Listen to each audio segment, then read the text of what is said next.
Hello everyone, my name is Roya, and I only spent $2 on books this month, which I'm very, very proud of myself for, because I'm about to buy a house, and so I may be spending like every penny I have in the bank on this house.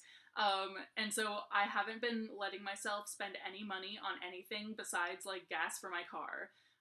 Like seriously, I haven't even bought food in forever. I've just been stuffing my face with the free food at work, and then like just made myself not really need that much food outside of work, pretty much. It's insane. So this book haul only consists of 4 books, and yeah, so 2 of them were bought with store credit, and 2 of them were $1 each at the library's little bookstore thing, so that's pretty awesome.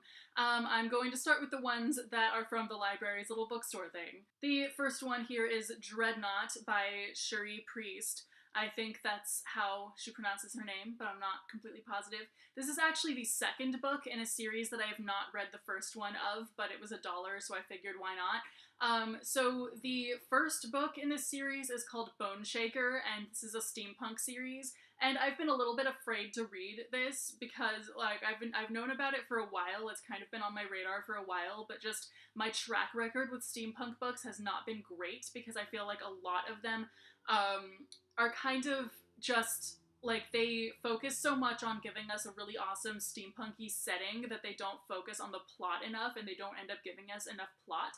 But I've heard this series is pretty good, so I'm definitely planning on checking it out. The next book that I got at the dollar bookstore thing, the library, is Equal of the Sun by Anita Amirezvani.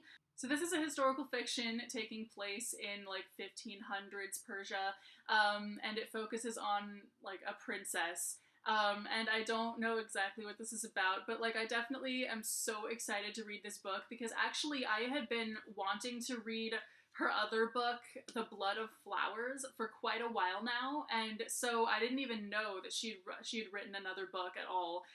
So I seriously like went to the library's little bookstore thing, saw this, and thought, hey, isn't that the same author as The Blood of Flowers? Which I still haven't read, so I just grabbed this because I was like, holy crap, this sounds amazing, so I'm really, really excited to read this, and I'm going to read it very soon. The next book that I got is also an Iranian historical fiction, and it is Moonlight on the Avenue of Faith by Gina B. Nahai, and this I got with store credit at Bingo's Used Books, because I sold some books to Powell's in return for store credit, and then the ones that Powell's didn't take I took to Bingo's and got like $5 worth of store credit. So immediately when I saw this, because this is also an author that I had been meaning to read a book by, and I didn't find that book that I meant to, but I saw this one. And so this is about a girl who sees her mother jump off a bridge, but she goes to like look, and her mother has just disappeared. There's no body, there's no like her, there's nothing. And so she spends like her whole life wondering if her mother survived that and has just disappeared somewhere, or if she actually did die, and all this stuff. So that sounds really interesting. And also this apparently centers around Jewish main characters, which is such a minority religion in Iran. So that definitely made me even more intrigued to check it out. And then finally, the last book, which is also from Bingo's Used Books, is The Skystone. Is that what it's called? Yes. The Skystone by Jack White, and this is an Arthurian retelling.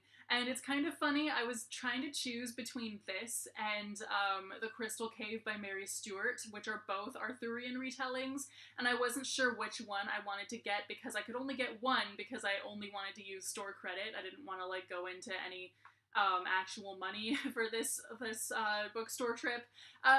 So I looked on Goodreads, and I saw that, like I thought I remembered, Sam from Sam's Nonsense had actually read both of them, because I thought I had remembered her saying that she had read both of these, but I wasn't sure, so I checked out what she had to say about them on Goodreads, and based on that, I picked this one over The Crystal Cave.